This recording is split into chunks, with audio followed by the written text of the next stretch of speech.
தமிழக வெற்றி கழகம் 2026 அரசியலில் ஆட்சி என்பதா ஆருடம் என்பதா?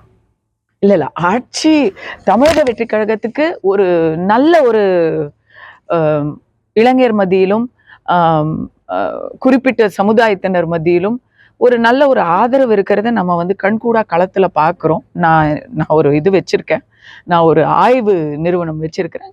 களத்துல ஒரு நல்ல ஆதரவு இருக்கிறத பாக்குறோம். விஜய் மேஜிக்ங்கிறது இருக்குது. ஆனா அது வந்து அரசியலும் சினிமாவும் வேறு வேறு என்ற புரிதலையும் மக்கள் இடத்துல நல்லா ஸ்ட்ராங்கா பாக்குறோம்.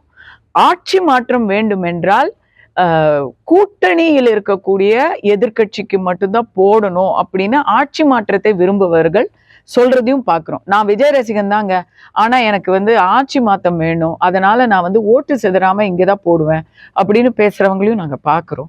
ஸோ இது வந்து வெயிட் அண்ட் வாட்ச். அவர் விக்கிரவாண்டி இடைத்தேர்தல்ல தன்னை நிரூபிச்சிருந்தாருன்னா இந்த கேள்வி வேற மாதிரி போயிருக்கும். அவர் எதுவுமே இல்லாம ஸ்ட்ரெயிட்டா அசம்பிளிக்கு தான் வராங்க. ஸோ அது என்ன அவங்களுடைய செயல் திட்டம் இருக்க போகுதுன்னு யாருக்குமே சரியா தெரியல. ஆட்சி அமைப்பதுங்கிறது கண்டிப்பா எங்க ஆய்வுப்படி அந்த அளவுக்கு இருக்காது. அவர் வெற்றியே அடைய மாட்டாரு, ஆனா தோல்வியை கொடுப்பாரு அப்படின்னு சொல்றாங்க. அவர் ஒருத்தரை ஜெயிக்க வைக்க முடியாது, ஆனா ஒருத்தரை துவக்க வைக்க போறாரு. அது கன்ஃபார்ம். திமுக திமுக நான்லாம் ஆசைப்படுறேன்.